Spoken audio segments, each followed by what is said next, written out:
Ladies and gentlemen, welcome. My name is SP Jimmy, and today we're looking at the Fiery Aura Power Set. Fiery Aura is pretty popular right now, I would say. Right? It's the most popular power set combination, along with spines, according to the little data thing that we got. So let's talk about it. Now, this is not the only version of Fiery Aura that's in the game. This is a version of Fiery Aura that's available for tankers, brutes, scrappers, but it is also available for the Sentinels. So I went ahead and pulled up a couple of builds, and if you look down in the comments right now, I bet you'll see those builds that I'm showing you today posted already.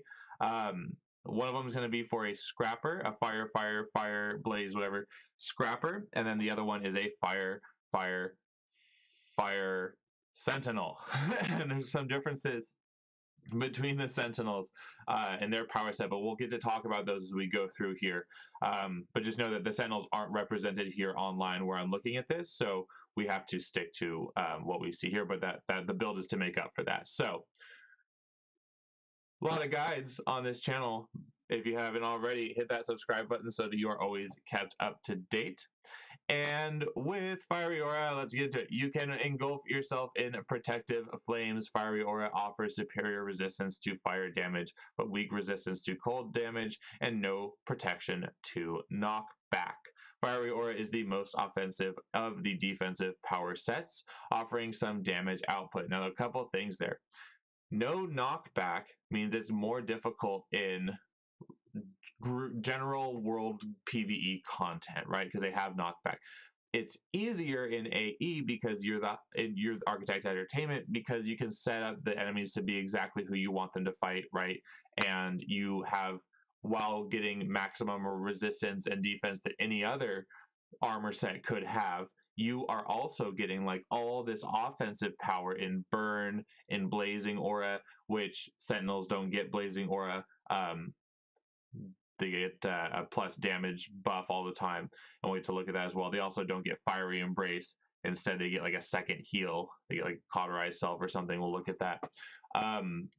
But why would you not want to go fire if you can get to the same levels of defense and resistance as everybody else and be dealing the most damage anyways? The only downside is the knockback is what's kind of holding you back. So maybe you go into acrobatics, or you slot for knockback, and all the travel powers and stuff that's coming out now, right?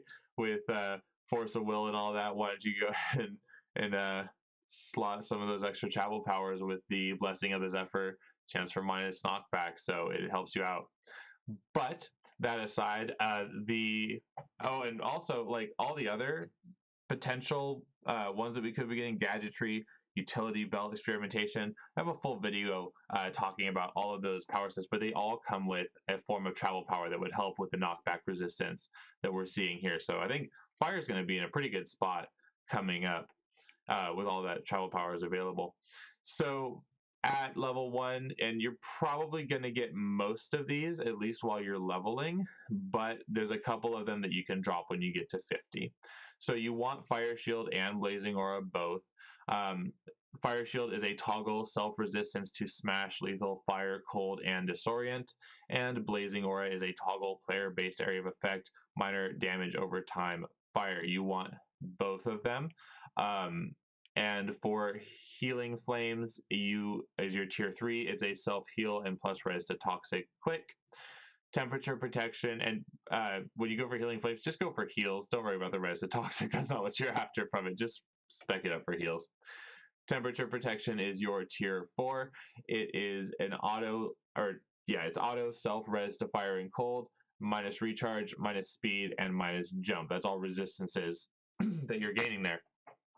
You get access to Consume, which is a player-based area of effect, minor damage over time, fire, and self plus endurance. Now, this is an example of a power that I think you have to get while you're leveling up initially, but then once you get to 50, you probably don't need it anymore. Or once you get specced out a little bit more, you probably can drop it after you respec a couple of times. I almost never use, I always use Consume on my fire build because I'm not very good yet. But I have friends of mine who never use it and don't even have it in their build. It's like, okay, well, if you don't need it anymore, but it's good for leveling and it's good until you can manage your endurance a bit better. And it recharges pretty fast as well, and it's dealing a lot of damage. Well, not a lot of damage, but you can proc it for good damage. And for taunt, you can actually proc it for taunt as well, I believe. Plasma Shield you get is a toggle self plus res to fire, energy, negative, hold, and sleep. And you see how these resistances to status effects are kind of spread out in the builds. That's why you need to take everything. So you take Plasma Shield, and then you get Burn, which is a really good power for this set. It's your tier 7. It's a location player-based area of effect. So you click and you burn the ground below you. Moderate damage over time, fire, self plus res to immobilization. While you are standing in the burn patch, you get res to immobilization. Fiery Embrace, which again the Sentinels don't get. They get the toggle version of this in place of Blazing Aura, is a self plus damage and plus damage to fire. So it's a good idea. That's why I'm showing you a fire damage build today, because it actually boosts fire damage a little bit more. And then Rise of the Phoenix, player-based AoE, extreme damage over time, fire, foe disorient, knockback, and self-res. Rise of the Phoenix is another power that maybe you take initially because it's your tier 9 as you're leveling up. So in case you do get knocked down and you know, arrested and you get killed on the ground, you can blow them up basically and get back in there. It takes a while to get your shields back on, but then you're back to burning everybody and you'll be fine. Blazing Aura, while active, you are surrounded by flames that burn all foes that attempt to enter melee range. For burn, you can ignite the ground beneath you, freeing yourself from immobilization effects.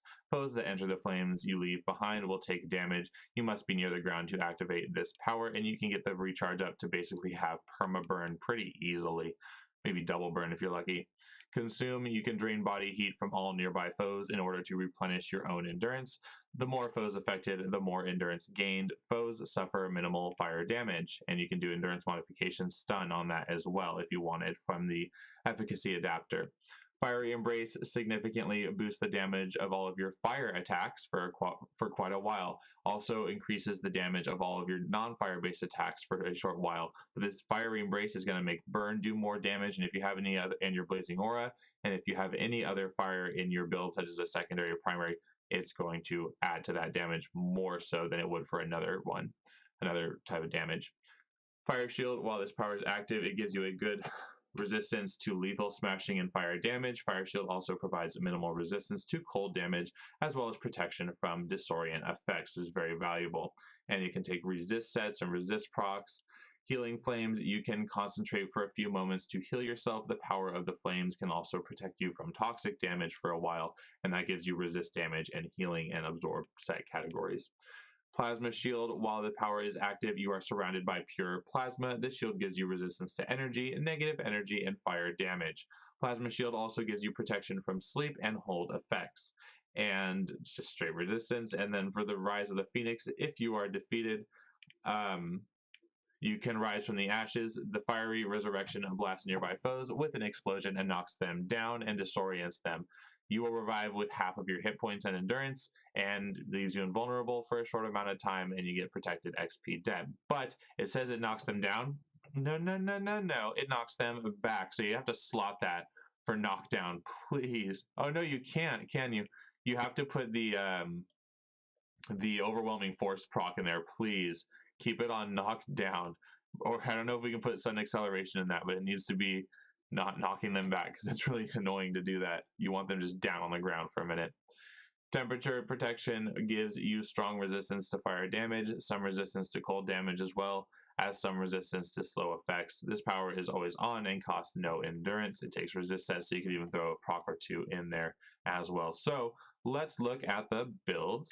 This is the Sentinel, and I want to read for you guys the differences here. So they have Molten Embrace as their tier 2. Toggle self plus damage plus special. Molten Embrace superheats your attacks, increasing the damage they inflict. In addition, all your attacks will have a chance to inflict fire damage over time. That is awesome, but you don't get access to the buildup there, or the Fire Embrace. And then you get Cauterizing Blaze. While active, you are surrounded by flames, cauterizing your wounds, healing you a small amount every few seconds. And it looks like that is going to have about a 10-second base recharge. So heals, heals, heals, lots of good little heals here. Should keep you up for a while. Now, looking at this build, it looks like they put the first archetype enhancement, recharge time and chance for absorb in their tier 1 flares ability. I don't know if they can, yeah, they can't even put it in their secondary fiery aura slot. But this looks like a fun build. I agree with the power choices that they have here between combat jumping, tough maneuvers. So this is a pretty good PvE build if that's what you're looking for. So go ahead and check this one out down in the comments below. And if you like it, let me know. Or if you have a better build, go ahead and post that one. They put chance for overwhelming force in Rain of Fire. Oh my goodness. It has a chance for knockdown in Rain of Fire. That's awesome. Recharge speed. Let's look at the totals. Fires over the cap. So yeah, this is probably a AE farm build, only in that he's really focused on the fire cap here versus anything else. And I don't even know if he could get much higher than that because he has tough and weave and everything on it for a Sentinel. Yeah, pretty good though. But he's below the cap. He's below the cap by a long shot. But definitely capped in fire. So this could be a good farming Sentinel build if that's what you're looking for. And then the next one here is the Scrapper Fiery Melee Fiery Aura. It's got the same power set that we talked about in the initial part of the video. I agree with all of the secondaries here, or primaries here, doing a lot of damage. It's a very similar build to the other one. So this is probably going to be, yep, a little bit higher resistance. Looks like that's close to capped. Why is that? Oh, defense is a little bit harder for him, it looks like. Let's see. Does he have everything on? Blazing Aura, doesn't matter. He also has Melt Armor as a Scrapper for foe minus resistance and minus defense. That's good. Some Luck of the Gamblers in there. Yeah, as long as he's got that Fire Up, you might have to pop a purple.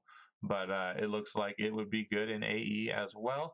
Not sure so much for PvE. Let me know if you guys have a good build for PvE for Fiery Aura. Or if you have any requests, let me know and we will see that as well.